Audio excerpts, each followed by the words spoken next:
Selamat sore, Bapak, Ibu, Saudara-saudari yang terkasih dalam Yesus Kristus.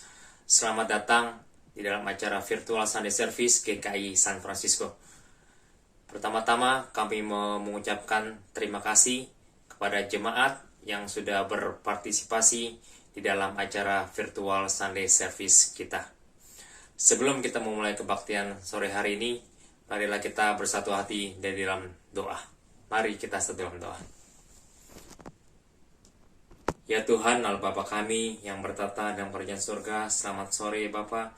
Terima kasih Tuhan untuk penyertaan-Mu Tuhan, untuk berkat-Mu Bapa di sepanjang hari-hari yang lalu, minggu yang lalu Tuhan. Terima kasih Tuhan untuk kasih setia-Mu Tuhan. Terima kasih untuk berkat-Mu Bapa di dalam kehidupan kami Tuhan. Ya Bapa, terima kasih pada saat ini kami juga boleh berkumpul bersama dalam virtual Sunday Service. Pada saat ini Bapa, biarlah Tuhan pada saat ini kami boleh berfokus hanya pada Engkau saja Tuhan. Berkati Tuhan kebaktian ini Tuhan, dari awal pertengahan hingga pada akhirnya. Biarlah Tuhan kami boleh sungguh Bapa memuji nama Engkau, memuliakan nama Engkau pada saat ini Tuhan. Juga untuk Ibu Evang nanti yang akan membawakan firman-Mu Tuhan, biarlah Kamu berkati Ibu Pendeta Evang Tuhan. Kamu pakai dia, Kamu urapi dia. Biarlah apa yang boleh keluar melalui lidah bibirnya adalah seturut dengan kehendak Engkau Tuhan. Kami serahkan Tuhan jam kebaktian virtual Sunday Service ini ke dalam tangan pengasihan-Mu saja Tuhan. Di dalam nama Tuhan Yesus kami telah berdoa dan mengucap syukur. Haleluya. Amin.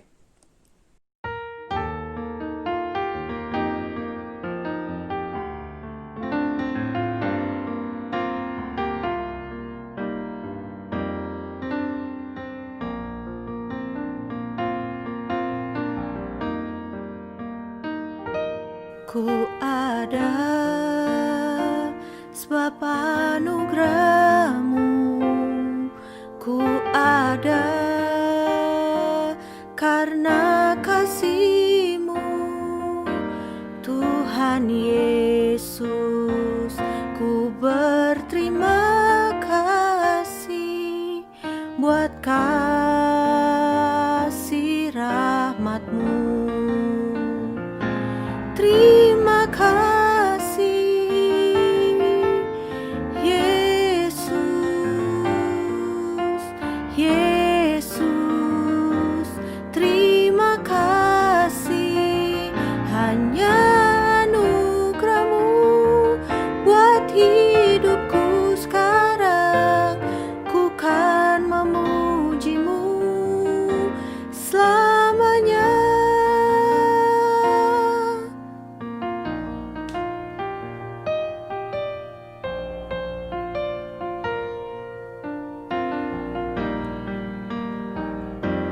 I am here because of your grace. I am here because of your love, Lord Jesus. I am so thankful for your grace abounds to me. Thank you, Jesus, Jesus, Jesus. Thank you, Jesus. It's only by your grace that I could live today. Forever I will praise your name. Thank you, Jesus, Jesus, Jesus. Thank you, Jesus. It's only by your grace that I could live today. Forever I will praise your name. Forever I will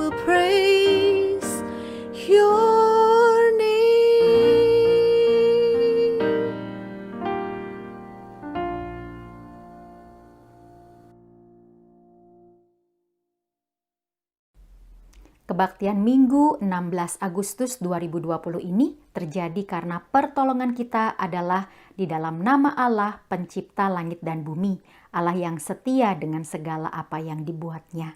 Saudara-saudara, kasih karunia dan damai sejahtera dari Allah dan kasih Tuhan Yesus Kristus menyertai saudara sekalian. Amin. Saudara-saudara, Kejadian 45 ayat 5. Dengarkanlah demikian. Tetapi sekarang janganlah bersusah hati dan janganlah menyesali diri karena kamu menjual aku ke sini. Sebab untuk memelihara kehidupanlah Allah menyuruh aku mendahului kamu.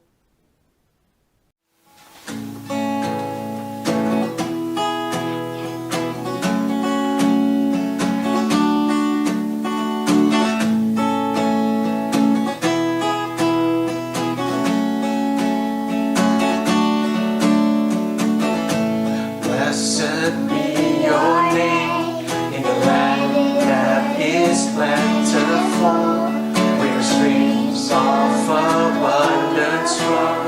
Blessed be your name. Blessed be your name when I'm found in the desert place. Though I walk through the wilderness, blessed be your name. Every blessing will pour out, turn back to grace. When the darkness closes in, Lord, still I will say, blessed be the name of the Lord, blessed be your name. Blessed be the name of the Lord, blessed be your glorious name. Blessed be your name when sun shining down on me, when the world fall as it should be. Blessed be your name. Blessed be your name on the long with suffering, though it's pain in the offering. Blessed be your name. Every blessing pour out, turn back to grace. When the darkness closes in, Lord, still I will sing. Blessed be the name of the Lord, blessed be your name. Blessed be the name of the Lord, blessed be your glorious name. You give and take away, you give and take away. My heart will choose to say, oh, blessed be your name. You give and take away. You give and take away. My heart will choose to say, oh, blessed be your name. Blessed be the name of the Lord. Blessed be your name, Jesus. Blessed be the name of the Lord. Blessed be your glorious name. Blessed be the name of the Lord. Blessed be your name. Blessed be the name of the Lord. Blessed be your glorious name. Blessed be your name.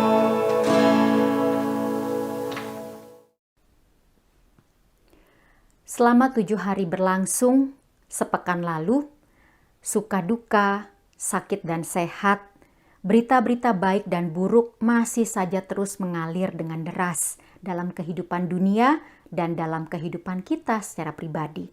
Karena itu saudara, biarlah ketika kita sebagai manusia fana ini menyadari kelemahan, pergumulan, maka biarlah kita terus datang mengaku kelemahan kita ini dalam Tuhan. Mari kita juga mengaku dosa-dosa kita seperti Ratapan 4 ayat 16 dan 17 ini. Tuhan sendiri mencerai-beraikan mereka. Tak mau lagi ia memandang mereka. Para imam tidak mereka hormati dan orang-orang tua tidak mereka kasihani. Selalu mata kami merindukan pertolongan, tetapi sia-sia. Dari menara penjagaan kami menanti-nantikan suatu bangsa yang tak dapat menolong. Mari saudara kita berdoa. Oh Tuhan yang Maha Kuasa, kami datang. Kami menyesali kelemahan dosa kami ini yang masih saja berlangsung dalam kehidupan. Kami manusia fana, kami seringkali lalai untuk terus mengandalkan Tuhan, sengaja ataupun tidak sengaja. Tuhan, kasihanilah kami. Juga dalam segala peran-peran sehari-hari, dalam keluarga, dalam kerja ataupun dalam dunia pendidikan dan pergaulan, kami juga sering mengabaikan titah dan kehendak-Mu ya Tuhan. Kami melukai diri kami sendiri, kami melukai sesama kami melukai Engkau ya Tuhan. Tuhan, kasihanilah kami. Oh gracious God, we come to you. We ask your forgiveness. Have mercy on us. We often disregard your provision and your presence. We do not acknowledge that you always observe what we do, what we act in our life. Have mercy on us, O Lord. In the name of Jesus Christ, we pray. Amin.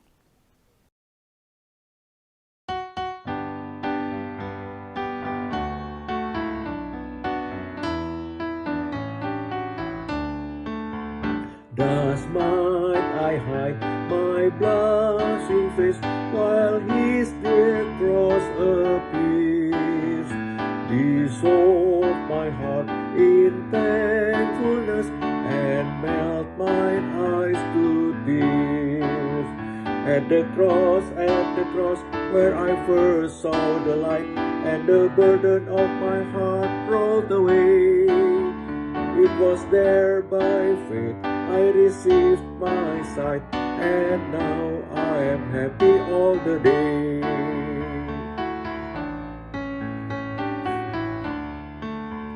But drops of grief can ne'er repay the debt of love I owe. Dear Lord, I give myself away, 'tis all that I can do. At the cross, where I first saw the light, and the burden of my heart rolled away.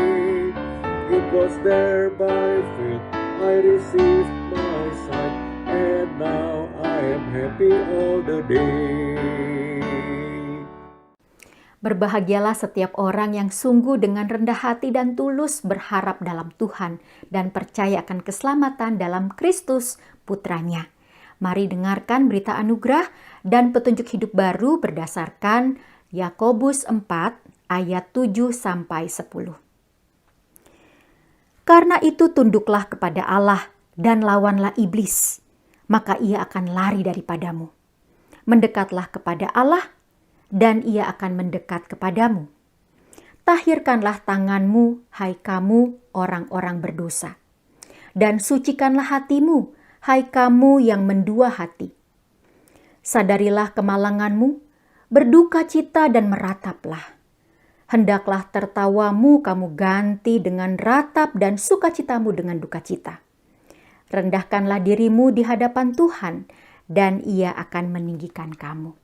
Mari kita pelihara hidup baru ini dalam Kristus dan nyatakanlah berita anugerah tadi sehingga kita juga bisa memberitakan pengampunan dosa Allah bagi dunia. Damai Tuhan besertamu, Tuhan mengasihimu.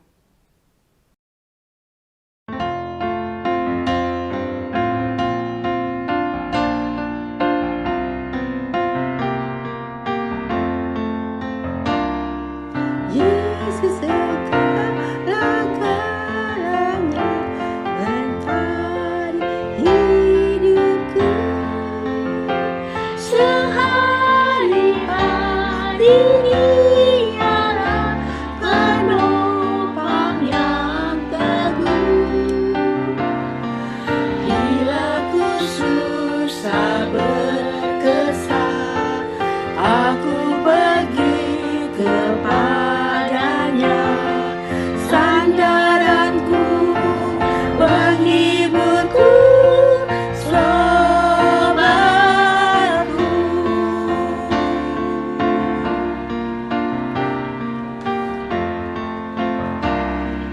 Yesus segala-galanya, kawanku abadi. Setiap datang padanya, berkatnya diberi. Surya dan hujan berserah, hasil tanaman dan kembang, semuanya karunia sobatku.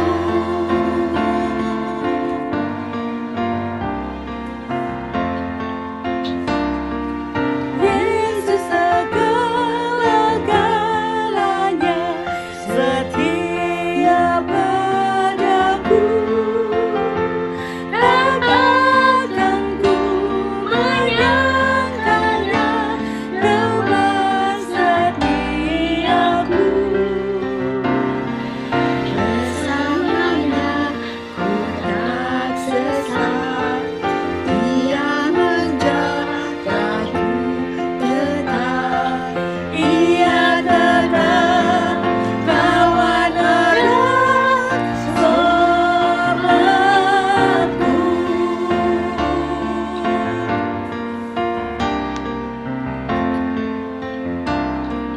Yesus segala-galanya, temanku terdekat.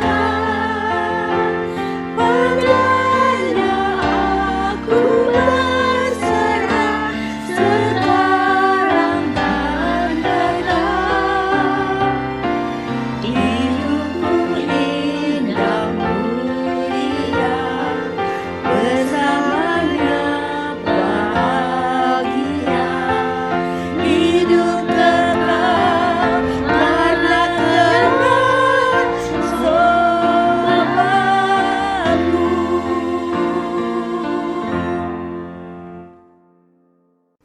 Mari saudara kita berdoa.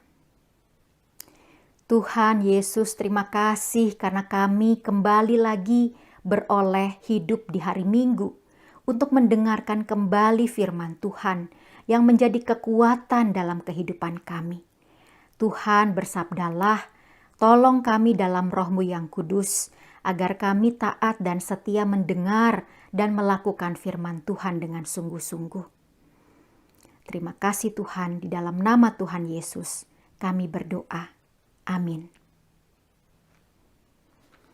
Bacaan pertama dari Kejadian 45 ayat 1 sampai 15. Demikianlah bunyinya. Ketika itu Yusuf tidak dapat menahan hatinya lagi di depan semua orang yang berdiri di dekatnya. Lalu berserulah ia, "Suruhlah keluar semua orang dari sini." Maka tidak ada seorang pun yang tinggal di situ bersama-sama Yusuf ketika ia memperkenalkan dirinya kepada saudara-saudaranya. Setelah itu menangislah ia keras-keras. sehingga kedengaran kepada orang Mesir dan kepada seisi istana Firaun. Dan Yusuf berkata kepada saudara-saudaranya, "Akulah Yusuf. Masih hidupkah Bapa?" Tetapi saudara-saudaranya tidak dapat menjawabnya, sebab mereka takut dan gemetar menghadapi dia. Lalu kata Yusuf kepada saudara-saudaranya itu, "Marilah dekat-dekat." Maka mendekatlah mereka. Katanya lagi, "Akulah Yusuf saudaramu yang kamu jual ke Mesir. Tetapi sekarang janganlah bersusah hati dan janganlah menyesali diri. Karena kamu menjual aku ke sini. Sebab untuk memelihara kehidupanlah Allah menyuruh aku mendahului kamu. Karena telah 2 tahun ada kelaparan dalam negeri ini, dan selama 5 tahun lagi orang tidak akan membajak atau menuai.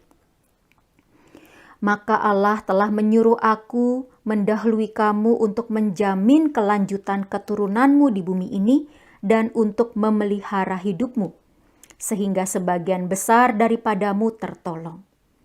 Jadi, bukanlah kamu yang menyuruh aku ke sini, tetapi Allah. Dialah yang telah menempatkan aku sebagai bapa bagi Firaun dan tuan atas seluruh istananya dan sebagai kuasa atas seluruh tanah Mesir. Segeralah kamu kembali kepada Bapa dan katakanlah kepadanya, beginilah kata Yusuf anakmu, Allah telah menempatkan aku sebagai tuan atas seluruh Mesir. Datanglah mendapatkan aku, janganlah tunggu-tunggu. Engkau akan tinggal di tanah Goshen dan akan dekat kepadaku. Engkau serta anak dan cucumu, kambing domba dan lembu sapimu dan segala milikmu. Di sanalah aku memelihara engkau, sebab kelaparan ini masih ada 5 tahun lagi, supaya engkau jangan jatuh miskin bersama seisi rumahmu dan semua orang yang ikut serta dengan engkau. Dan kamu telah melihat dengan mata sendiri dan saudaraku Benyamin juga, bahwa mulutku sendiri mengatakannya kepadamu. Sebab itu ceritakanlah kepada Bapa segala kemuliaanku di negeri Mesir ini dan segala yang telah kamu lihat. Kemudian segeralah bawa Bapa ke sini. Lalu dipeluknyalah leher Benyamin adiknya itu dan menangislah ia dan menangis pula lah Benyamin pada bahu Yusuf. Yusuf mencium semua saudaranya itu dengan mesra dan ia menangis sambil memeluk mereka.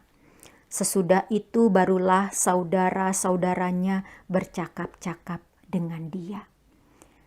Demikianlah pembacaan Alkitab. Matthew 15, verse 21 to 28. Leaving the place, Jesus withdrew to the region of Tyre and Sidon. A candidate woman from vicinity came to him, crying out, "Lord, Son of David, have mercy on me. My daughter is suffering terribly from demon possession." Jesus did not answer a word, so his disciples came to him and argued him, "Send her away, for she keeps crying out for us." He answered, "I was sent only to the lost sheep of Israel." The woman came and knelt before him. "Lord, help me," she said.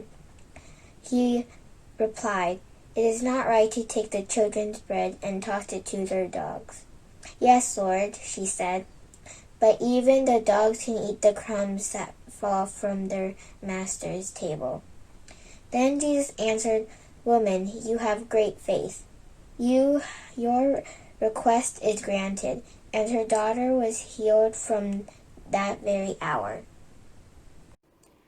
Saudaraku, salam sejahtera dalam Tuhan. Bagaimana kabar saudara semua? Tentu hati saya sangat merindukan untuk melihat wajah-wajah saudara. Bukan seperti apa yang saya lihat sekarang, cuma kamera. Saudara-saudara, lalu pertanyaan yang kedua adalah, mengapa saudara ada di sini? Bukan semata-mata di sini merujuk pada kebaktian, minggu, tetapi juga mengapa kita, saudara dan saya, ada di sini hari ini tepat pada waktu yang ini. Dalam salah satu obrolan waktu Kamis lalu dalam pemahaman Alkitab, masing-masing peserta pemahaman Alkitab itu menceritakan sedikit kapan mereka sampai di Amerika Serikat. Rata-rata pada sekitar tahun 2000. Ada satu bapak yang ternyata tiba di Amerika itu pada sekitar tahun 1964. Beliau juga sempat menyaksikan di Indonesia waktu itu ada pergolakan yang tidak baik dalam tataran pemerintah dan masyarakat. Dan beliau juga mengamati di Amerika sendiri pada saat-saat itu diskriminasi begitu kental dan nyata di mana-mana. Nah, saudara-saudara, lalu mengapa kita ada di sini? Tentu ini bukan semata-mata pertanyaan yang saya ajukan untuk sekedar tahu kapan tahunnya dan di kota mana pertama kali kita menjejakkan kaki di Amerika Serikat. Tetapi pertanyaan ini sebetulnya lebih mengarah kepada hal yang lebih mendalam lagi. Mengapa pada hari ini, pada saat ini, kita masih hidup dengan segala kekuatan, kelemahan, beban, persoalan, apapun yang ada. Nah, saudara-saudara, berkaca dari kitab Kejadian 45 ayat 1-15, di sana ada 3 pertanyaan mendasar. 3 perenungan mendasar juga. Yang pertama adalah apakah hal baik itu pasti pada akhirnya muncul setelah aksi-aksi jahat. Karena kalau melihat dalam pengalaman Yusuf, aksi-aksi jahat yang beredar sebelum muncul cerita Kejadian 45 ayat 1-15 ini ada banyak. Ada aksi jahat saudara-saudaranya, ada juga perbudakan yang ia terima ketika ia baru sampai di Mesir karena ia dijual oleh saudara-saudaranya. Lalu juga ada kebohongan saudara-saudaranya karena dikatakan kepada sang bapa bahwa Yusuf mati. Lalu juga ada kelaparan. Memang ini bukan semata-mata mau dikatakan sebagai sebuah tindakan si iblis, tetapi kelaparan di sini merujuk kepada sebuah peristiwa yang orang gak ada yang mau. Orang selalu mau menghindarkannya. Lalu juga ada akal dari Yusuf juga untuk membidik supaya saudara-saudaranya ini sesudah lama Yusuf akhirnya berkuasa di Mesir dan menemukan mereka kembali. Dia ingin berjumpa dengan Benyamin. Sehingga Yusuf merekayasa piala ada yang dicuri oleh saudara-saudaranya itu. Benyamin belum ada, tetapi Simeonlah yang waktu itu ditangkap. Nah, saudara-saudara, lalu pertanyaan yang kedua. Pertanyaan bahwa apakah memang Tuhan pasti akan menghukum orang-orang yang berdosa? Jadi kalau dia sudah berdosa, apakah pasti Tuhan akan menghukum mereka? Ingat dalam kisah perjanjian baru pada zaman Yesus. Di sana juga ada kisah dalam kitab Injil Yohanes tentang orang buta sejak lahirnya. Dan waktu itu orang-orang menyimpulkan karena dosa orang tuanya, si buta ini lahir. Lalu juga ketika pada masa-masa silam di Amerika termasuk ada storm, ada badai Katrina. Ada banyak orang juga mengedepankan teori atau juga pemahaman teologis bahwa ini pasti karena dosa-dosa orang-orang di sana. Sehingga Katrina melanda mereka. Sama juga seperti waktu saya ada di Indonesia. Terjadi tsunami di Aceh. Ada banyak orang juga yang tidak tanggung-tanggung langsung mengatakan ini pasti karena dosa orang-orang di sana. Atau juga ketika melihat ada penyakit-penyakit AIDS, orang juga sempat mengatakan bahwa ini pasti karena dosa orang-orang itu. Apakah memang Tuhan menghukum orang-orang berdosa dengan caranya yang keji? Lalu yang ketiga, secara psikologis pertanyaannya. Apakah melihat hal yang baik terus itu adalah hal yang baik? Apakah kalau kita susah, kita selalu mencoba melihat kebaikan Tuhan, cari terus apa berkat Tuhan di hari itu? Tuhan selalu luar biasa setiap hari, Tuhan selalu menolong setiap hari. Apakah itu hal yang baik? Apakah ini menjadi sebuah hal yang patut kita lakukan sebagai orang Kristen? Saudaraku, jelas jawabannya. Mari kita renungkan sepanjang kita menelusuri kedua teks tadi. Siapa Yusuf? Dan apa maksudnya dari pengalaman perempuan Kanaan yang percaya dalam kisah Injil Matius? Ketika Yesus berjumpa dengan seorang perempuan Kanaan yang memohon kepada Yesus untuk menyembuhkan anaknya yang kerasukan setan dan sudah lama menderita. Kerasukan setan kan juga adalah hal yang jahat. Apakah karena dosa si perempuan Kanaan ini yang tidak kenal seperti orang Yahudi mengenal Yesus dan Taurat-Taurat Musa? Saudara-saudara, ada 3 hal yang patut kita jadikan sebagai pelajaran dari kisah Alkitab di hari ini. Yang pertama, the storage. Soal kotak simpanan. Bahwa hidup kita, hidup Yesus, hidup Yusuf, hidup perempuan Kanaan adalah hidup yang sama-sama punya memori, punya perjalanan hidup yang tidak bisa ditanggalkan begitu saja. Bahwa adanya kita semua pada hari ini itu semata-mata juga berelasi atau terkait dengan pengalaman-pengalaman, cerita-cerita yang ada di sekitar hidup kita pada masa lalu ataupun di sekitar kehidupan kita pada masa sekarang. Yusuf juga demikian. Dari sejak mudanya, bisa dikatakan Yusuf ini adalah tattletale dan braggart. Tattletale itu adalah orang yang suka menyampaikan kabar, diterusin semuanya, ya. Lalu juga dia suka mempromosikan atau menyombongkan atau membangga-banggakan pencapaiannya, keberhasilannya, apalagi terkait dengan keahliannya sebagai seorang yang bisa menafsirkan mimpi. Dia nggak bisa menahan dirinya, dia tidak bisa memfilter dirinya, mana hal yang sebaiknya disampaikan dan bagaimana menyampaikan itu kepada saudara-saudaranya. Sekurang-kurangnya saya mencatat ada 4 kejadian di situ, bahwa dia adalah seorang tattletale dan braggart, bahwa dia adalah orang yang suka nerus-nerusin kabar, begitu saja. Bahwa dia adalah orang yang suka membangga-banggakan apa yang bisa dilakukannya.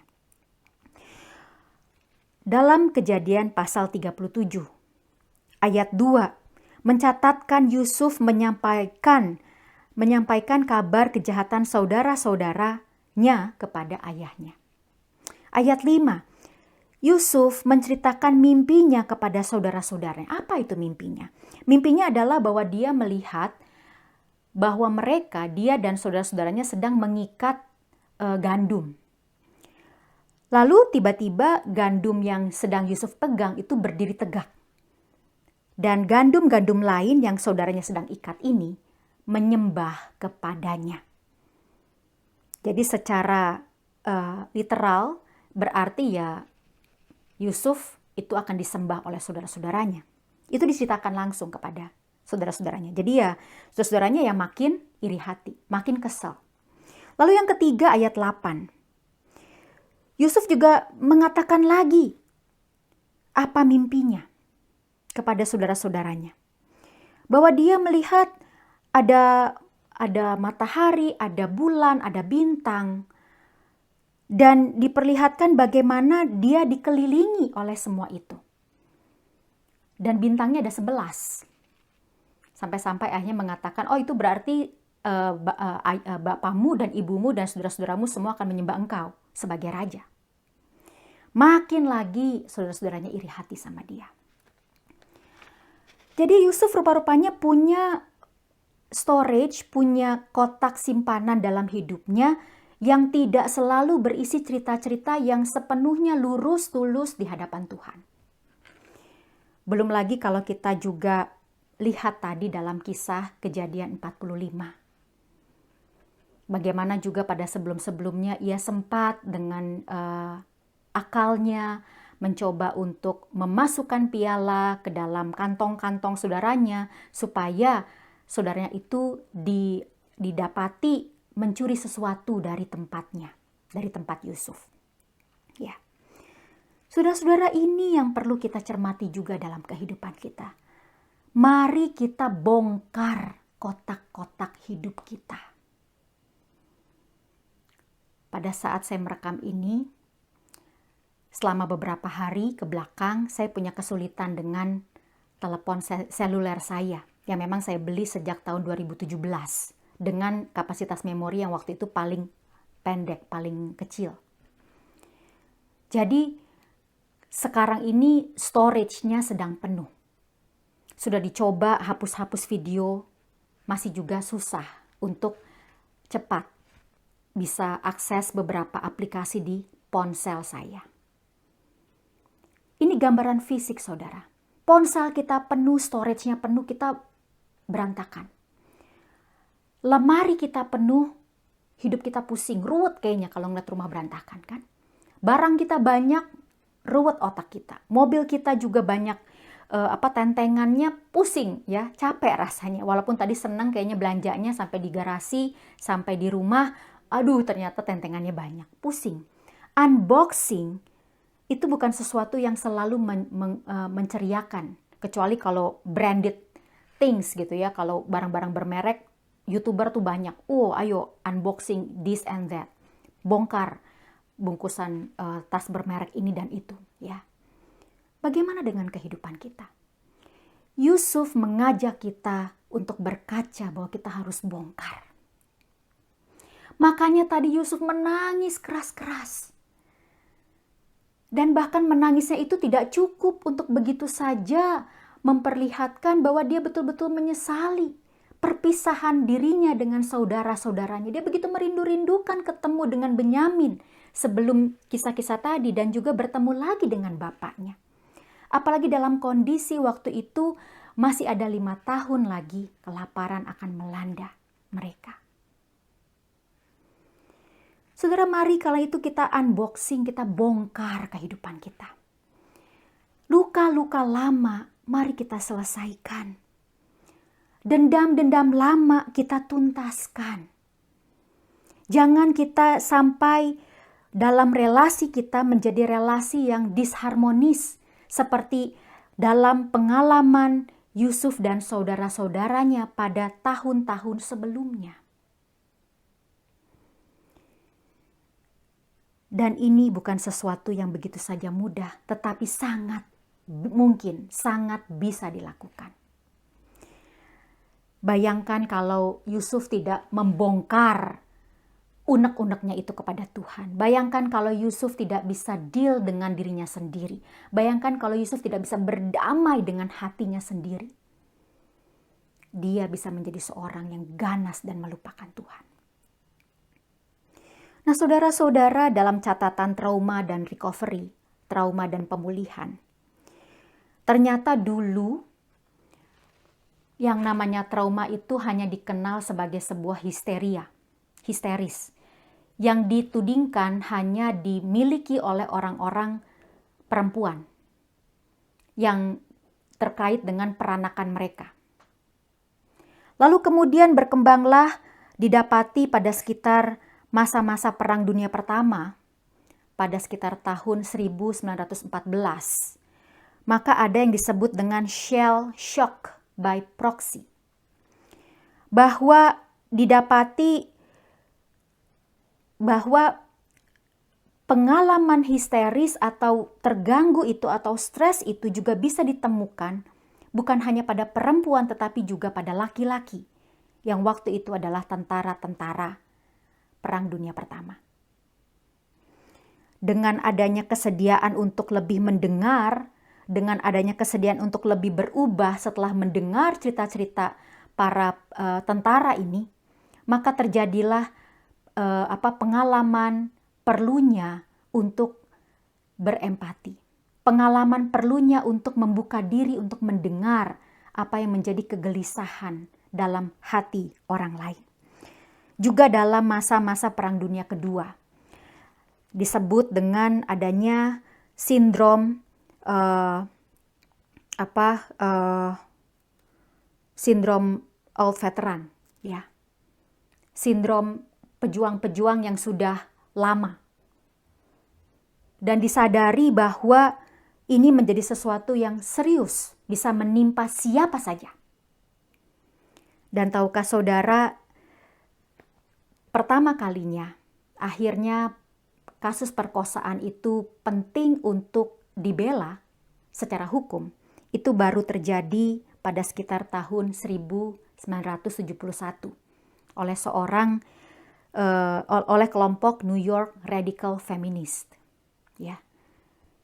Jadi, kenapa saya ceritakan ini? Karena saya ceritakan bahwa kalau kita tidak bongkar di hadapan Tuhan, kita tidak pulih di hadapan Tuhan, bayangkan kita bawa pengalaman-pengalaman buruk itu dan kita bisa melukai diri sendiri, melukai saudara-saudara kita, melukai orang lain, dan melukai Tuhan sebagai yang sudah menciptakan kita seturut dengan gambar dan rupanya.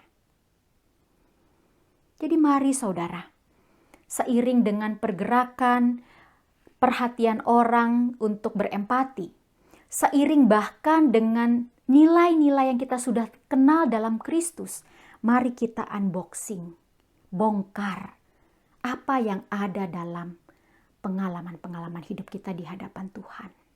Supaya kita dipulihkan. Seperti Yusuf dan saudara-saudaranya. Lalu yang kedua, dalam pengalaman bongkar-membongkar itu juga penting untuk mengampuni. Forgiving. Dan mengampuni itu adalah dalam hal ini kejadian yang betul-betul private, kejadian yang personal, kejadian yang juga menuntut orang itu untuk datang mengorbankan apa yang bisa dia berikan supaya terjadi pengampunan itu. Dalam relasi Yusuf dan saudara-saudaranya, dia kemudian memastikan bahwa saudara-saudaranya ini akan mengalami kehidupan yang tidak berkekurangan, tidak kelaparan. Bahwa bahkan dengan ayahnya dia rindu untuk ketemu supaya ayahnya juga tidak kelaparan. Karena masih ada 5 tahun ke depan bahaya kelaparan itu menanti. Saudara-saudara, ini menjadi sesuatu yang penting bersama-sama. Karena seringkali kita banyak mengatakan bahwa aku sudah mengampuni, aku sudah melupakan. Tetapi kenyataannya belum, saudara. Yusuf mengajak kita untuk menunjukkan, untuk menyadari bahwa pengampunan itu terjadi. Maka biar itu terjadi secara private. Dia tidak mengumumkannya, aku mengampuni saudara-saudaraku, dulu mereka jahat sama aku, sekarang aku baik sama mereka. Enggak, dia menyuruh semua keluar. Cuma dia dan saudara-saudaranya yang ada dalam ruangan itu. Dia berdialog. Dia berempati dengan apa yang saudara-saudara sudah alami.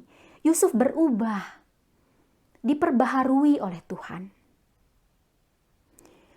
Dan Yusuf juga mengorbankan, memberikan apa yang dia dapat berikan sebaik-baiknya. Supaya pemulihan hubungan mereka terus berlangsung dengan baik. Dan semua karena Tuhan. Dan inilah juga tadi yang kita lihat di dalam pengalaman perempuan Kanaan yang berhadapan dengan Tuhan. Ya. Beda dengan situasi para murid. Murid-muridnya justru mengatakan supaya perempuan itu diusir saja. Murid-muridnya justru mengatakan kepada Yesus bahwa perempuan ini mengganggu. Di dalam Matius 15, di dalam ayat yang tadi, ayat 23, Matius 15 ayat 23. Murid-muridnya datang meminta kepada Yesus, suruhlah ia pergi. Ia mengikuti kita dengan berteriak-teriak. Bagi murid-murid, perempuan ini adalah nuisance. Orang yang mengganggu. Orang yang merusak kenyamanan mereka berjalan. Tetapi tidak bagi Yesus. Lalu yang ketiga, ketika kita berelasi untuk menyadari kita ada karena Tuhan menghendakinya. Ketika kita menyadari bahwa kita hadir di hari ini karena Tuhan yang menghadirkan ini buat kita. Maka mari kita juga punya pikiran yang terbuka. Be open-minded. Dan juga merangkul, embracing. Bahwa kita mau belajar setiap hari melihat bahwa Tuhan selalu bekerja dengan cara yang baru. Kita melihat Allah dalam cara yang baru. Kita melihat kekuasaan Allah dalam pengalaman yang baru setiap hari. Jangan menjadi seperti murid-murid Yesus dalam teks perempuan Kanaan tadi. Berbeda dengan Yesus. Yesus mengajak dialog dengan perempuan ini. Dan perempuan ini juga menunjukkan sebuah kegigihan. Dia membela dirinya di hadapan Tuhan. Dia datang menaruh hormatnya di hadapan Yesus. Bukan hanya karena anaknya sakit, tetapi Yesus mengenali itu karena iman si perempuan itu. Kenapa, saudara? Ya. Saudara, jelas ini bukan sama sekali sebagai jawaban yes terhadap pertanyaan awal tadi. Apakah Tuhan itu menghukum orang-orang berdosa? Orang kanan itu bukan orang yang percaya. Apakah orang kanan ini menjadi seseorang yang memang muncul karena tindakan-tindakan jahat di masa lalu? Tidak. Orang kanan ini muncul karena dia muncul di hari itu. Dan bahwa munculnya di hari itu Tuhan mau memperbaharui dia. Tuhan mau mengerjakan keselamatan sebagaimana yang diimaninya. Lalu mengapa ada pertanyaan tentang anjing-anjing tadi? Kedengarannya kasar ya saudara ya. Di dalam ayat 25 perempuan itu bilang, Tuhan tolonglah aku. Tetapi Yesus menjawab tidak patut mengambil roti yang disediakan bagi anak-anak dan melemparkannya kepada anjing. Aduh saudara, kaget ya. Bayangkan kalau saudara minta pengasihan, minta didoakan, lalu si orang pendeta ini, si guru ini yang kita hormati ini bilangnya, oh saya sama kayak anjing. Ya, kenapa begitu? Saudara, ini bukan menjadi sebuah hal yang diskriminatif sebetulnya, karena konteksnya begini. Pada waktu itu, anjing-anjing banyak yang berkeliaran. Belum ada yang namanya breeder lah, saudara. Ya, anjing-anjing itu bebas, liar, bukan dipelihara. Ya, mungkin dipelihara dikasih makan, tapi mereka berkeliaran dengan bebas, kayak kucing gitu ya. Kucing banyak di mana-mana kayak di Indonesia, cicak banyak di mana-mana. Nah, jadi Yesus tidak mau bahwa perempuan ini cuma karena ikut-ikutan. Bahwa perempuan ini cuma menjadi orang yang oportunis. Bahwa perempuan ini menjadi orang yang, oh mumpung ada Yesus nih, aji mumpung, dalam pengertian yang negatif. Bukan bermaksud untuk menyamakan kondisi perempuan ini sama seperti anjing. Tidak. Tetapi bahwa Yesus mau mengkonfirmasi apakah perempuan ini datang hanya karena ikut-ikutan, hanya karena mumpung ada makanan, datang cucuk mau makan sama-sama, mirip kayak anjing keliaran, terus ada makanan rongsokan digali-gali, terus dimakan-makanin, dibongkar-bongkar, cicip-cicip gitu ya. Atau sesuatu yang serius. Dan indahnya perempuan itu menjawab selanjutnya, benar Tuhan, namun anjing itu makan remah-remah yang jatuh dari meja tuannya. Ini berarti perempuan ini mau dekat dengan Tuhan yang ada, mau dekat dengan Yesus. Bukan karena secara kebetulan dia ada di situ, tapi karena dia dengan sengaja mengikuti Tuhan Yesus. Karena dia meyakini dengan imannya, Yesus dapat memulihkannya. Jadi saudara-saudara, mari saudara. Mari kita syukuri setiap kehidupan yang ada.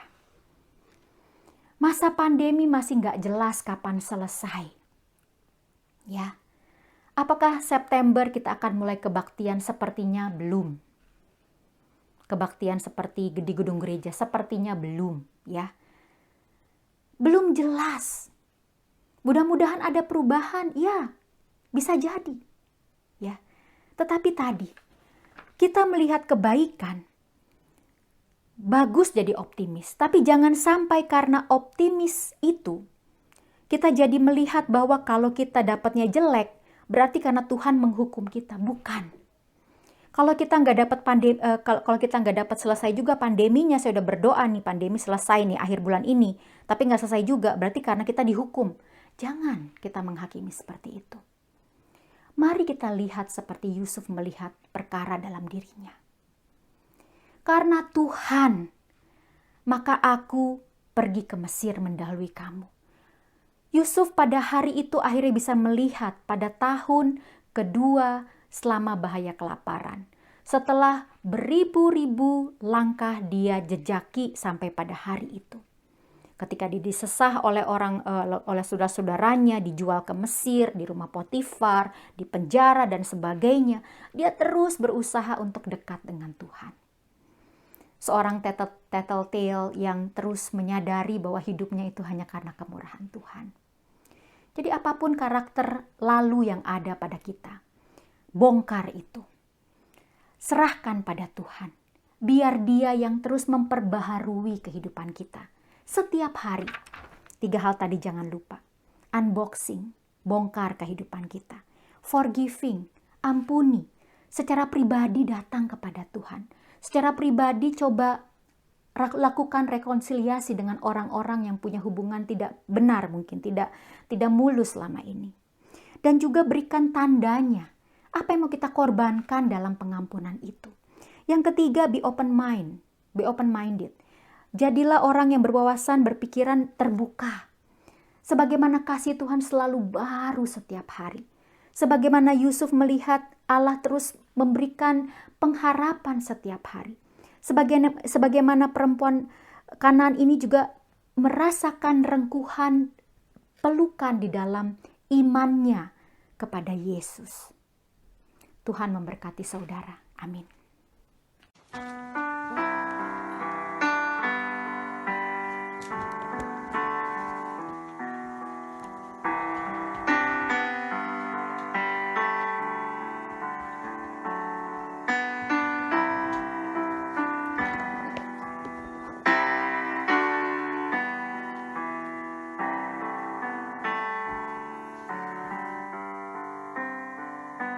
Bless the Lord, oh my soul, worship His holy name. Sing like never before, oh my soul, I worship Your holy name.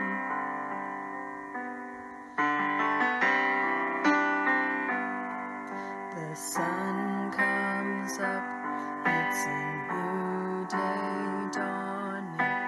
It's time to sing Your song again. Whatever may pass and whatever lies before me, let me be singing when the evening comes.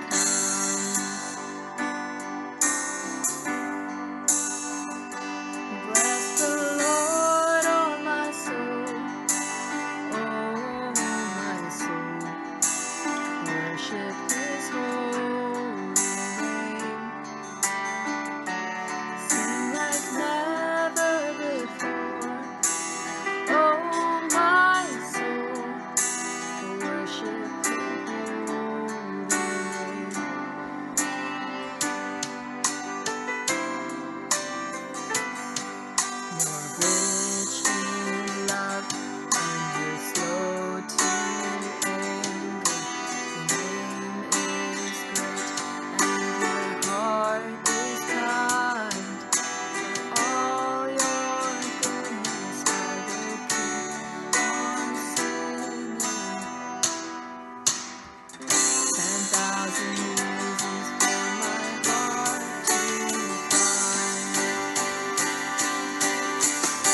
Jemaat yang dikasihi Tuhan, saya undang untuk kita bangkit berdiri.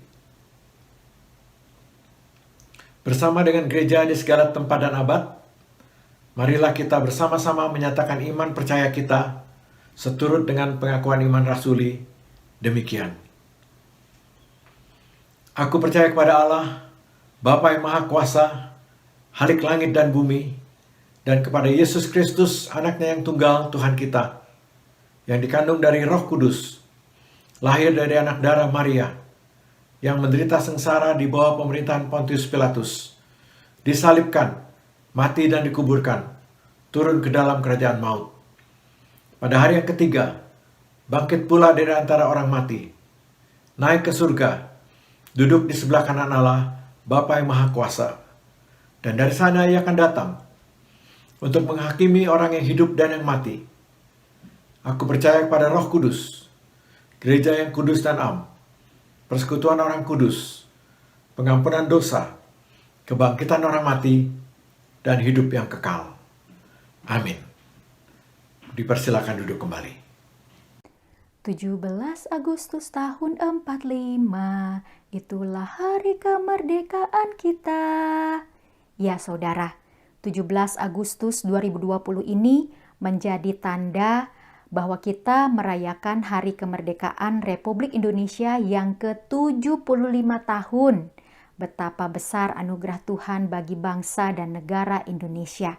Karena itu, dalam doa syafaat ini, kita ada 4 pokok yang kita doakan. Perayaan, pandemi, pemerhati, program.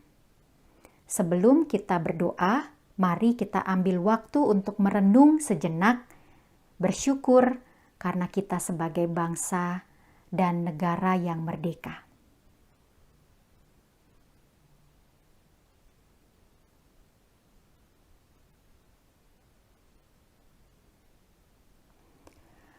Bapa Surgawi, kami bersyukur bahwa dalam kehidupan ini, Tuhanlah yang senantiasa mengawali dan menyertai kehidupan kami. Karena itu, kami bersyukur karena tahun ini, 17 Agustus 2020, menjadi perayaan Hari Kemerdekaan Republik Indonesia yang ke-75 tahun. Betapa banyak sejarah yang juga menggarisbawahi bahwa perjuangan itu tidak semata-mata karena upaya manusia, tetapi juga karena Tuhan yang berkenan menganugerahkannya. Karena itu pimpinlah sebagai Gereja Presbyterian Indonesia. Biarlah kami ikut merayakan dengan memelihara kehidupan seiring dengan kehendak dan firman Tuhan. Kami juga mau bersyukur bersama dengan mereka yang berulang tahun dalam diri mereka maupun juga dalam anniversary pernikahan.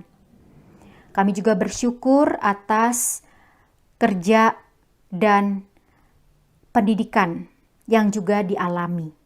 Biarlah dalam perayaan-perayaan yang kami semua lakukan, Tuhan namamu dimuliakan. Kami juga mau berdoa bersama dengan pergumulan pada abad ini.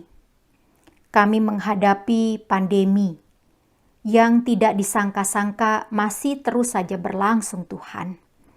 Tuhan pimpin selalu mereka yang bekerja untuk merawat, untuk menemani, untuk membersihkan, untuk menjaga ketertiban dan keamanan, untuk memastikan bahwa distribusi makanan dan juga penyaluran air bersih itu berjalan dengan baik.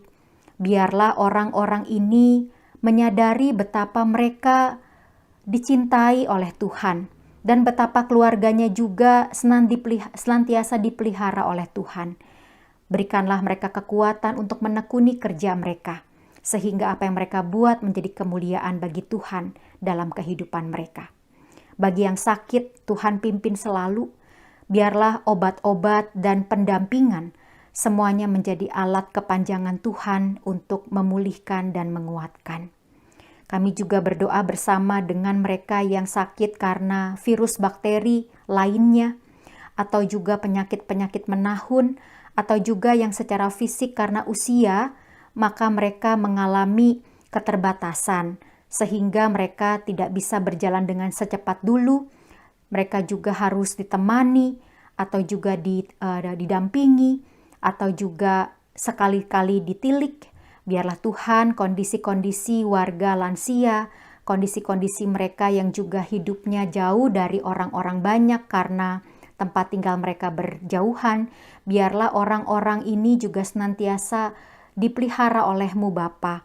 Pakailah setiap sesama kami yang ada di sekeliling mereka, sehingga mereka juga bersyukur karena mereka bisa ikut menjaga, mereka bersyukur bisa ikut mengamati dan mendampingi.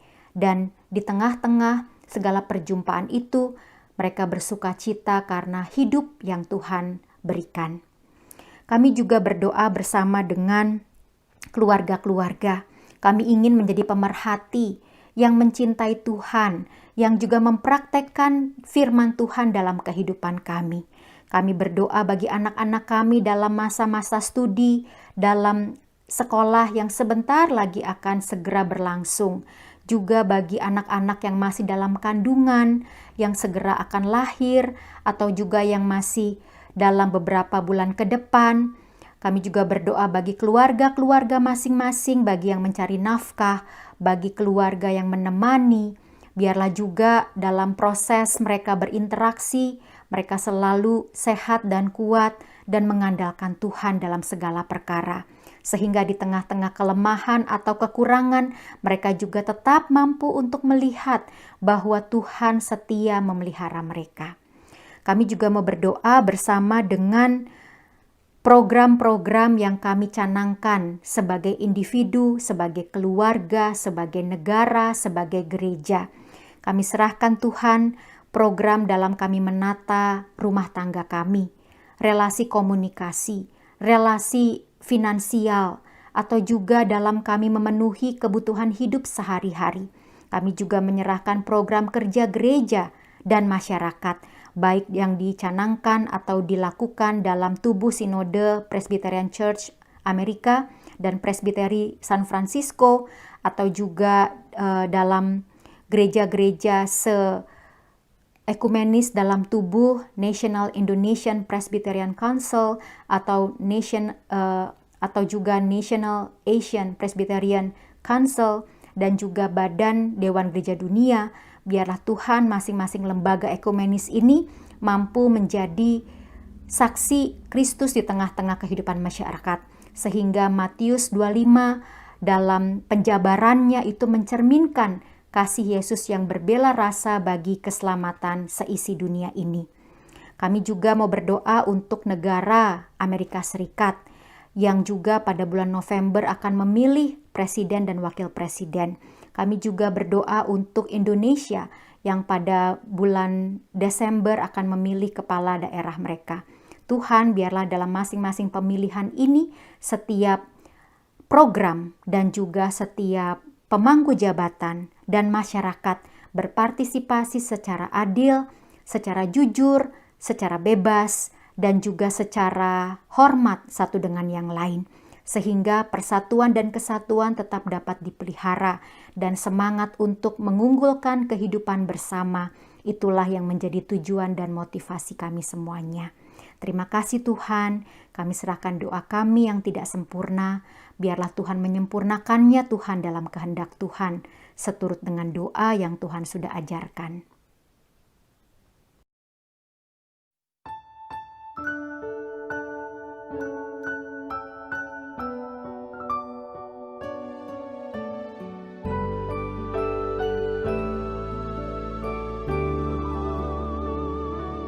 Bapa kami yang ada di surga,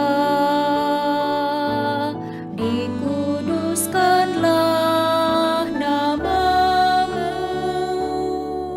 datanglah kerajaan-Mu, jadilah kehendak-Mu di bumi seperti di surga.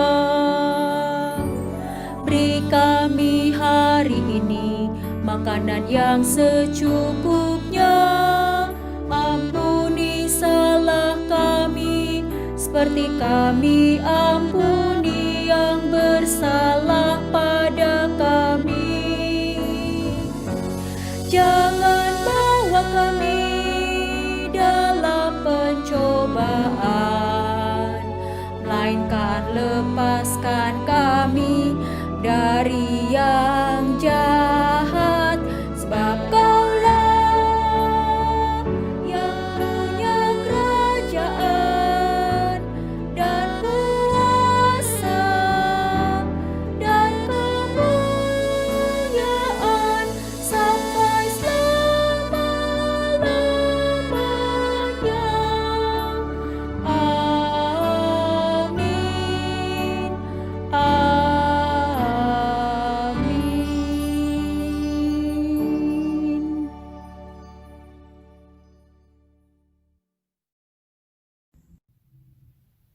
Selamat sore jemaat yang dikasihi Tuhan. Berikut ini adalah warta jemaat untuk minggu ini.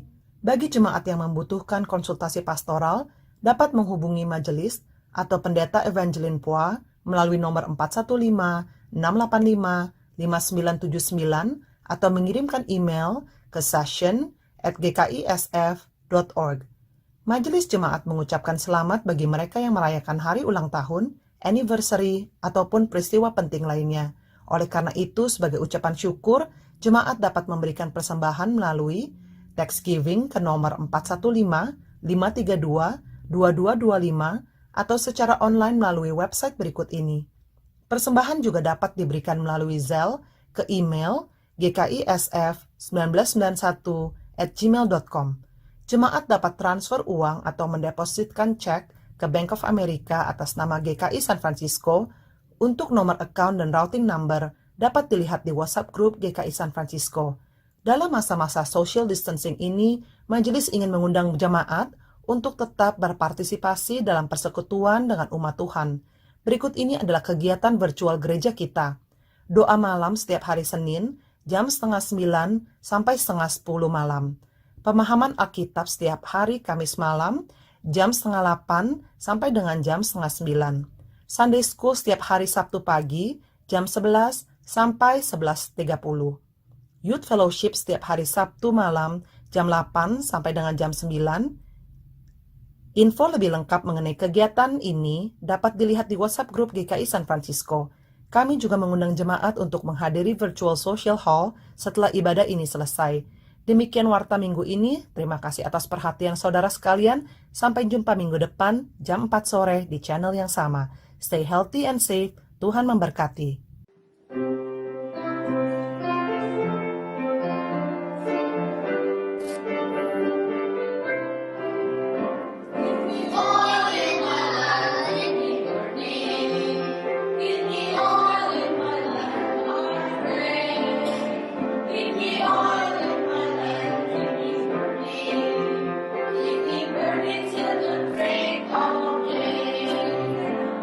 Sing, Hosanna.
Kita ada untuk memelihara kehidupan. Karena itu mari saudara tetap arahkanlah hati dan pikiran saudara kepada Tuhan Allah dan lakukanlah firman Tuhan dengan setia. Mari kita bernyanyi.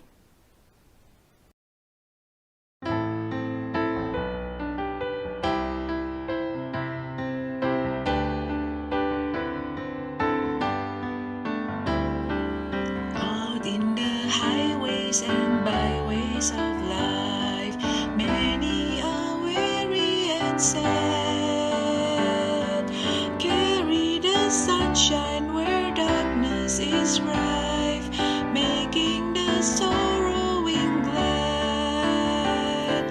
Make me a blessing, make me a blessing out of my life. May Jesus shine. Make me a blessing, oh Savior, I pray. Make me a blessing to someone today.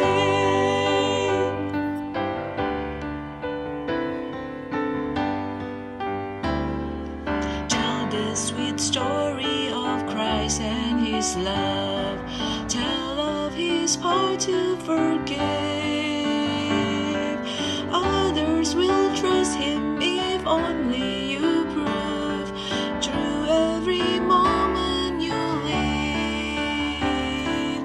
Make me a blessing. Make me a blessing out of my life. May Jesus shine. Make me a blessing, oh Savior, I pray. Make me a blessing to someone today.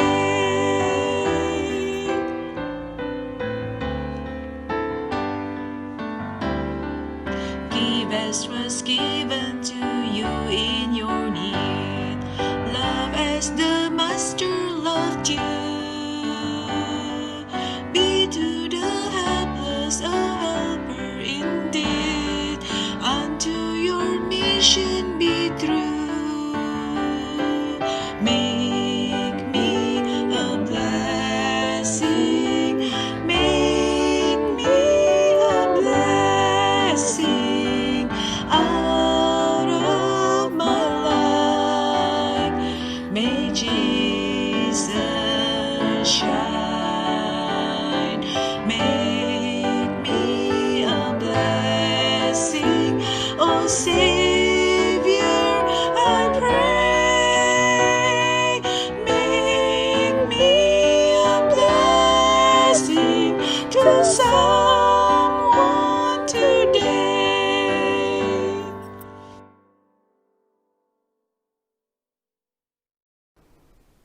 Ketika persoalan belum juga selesai, ketika juga ada bentuk-bentuk kehidupan yang tidak baik berlangsung dalam pengalaman kita, biarlah saudara berdamai dengan Tuhan tetap menjadi tujuan kita, dan kasih Allah dapat kita terus nyatakan di tengah kehidupan bersama.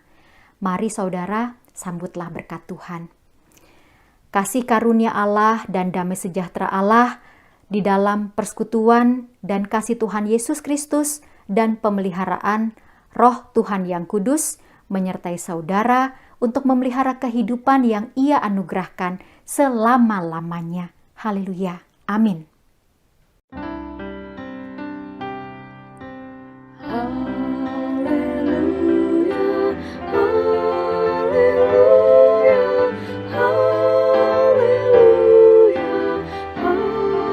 haleluya, haleluya,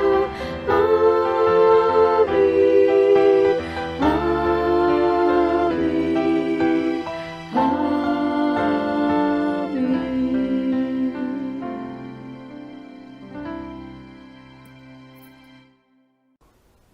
Seorang teolog mengatakan di dalam kita merayakan berkat Tuhan, sekurangnya juga ada dua hal yang kita bisa ingat. Yang pertama adalah berkat geopolitis. Kita diingatkan juga dalam hal ini betapa Indonesia begitu kaya, banyak pulau terbentang di dalamnya secara geografis menjadi kedaulatan negara kita. Yang kedua adalah berkat biopolitis, bahwa di dalam negara Indonesia kita juga mengenal kekayaan sumber daya alam. Dulu Israel menang atas tanah perjanjian, bahwa berlimpah susu dan madu di dalamnya, bahwa batas-batas tanah Tuhan terus berikan kepada mereka. Dan kita pada zaman sekarang, mari kita juga mengingat berkat biopolitis ini, bahwa di dalam apa yang kita nikmati pada hari ini, ada banyak cara Tuhan berkehendak dan menyatakan kehadirannya dalam kehidupan kita. Kita punya makanan, kita mau berbagi makanan, kita punya sumber daya alam, maka mari kita pelihara dan lestarikan. Mari saudaraku, bersama dengan senang hati kita nyatakan kesaksian kita bersama bersatu dengan bernyanyi Tanah Airku.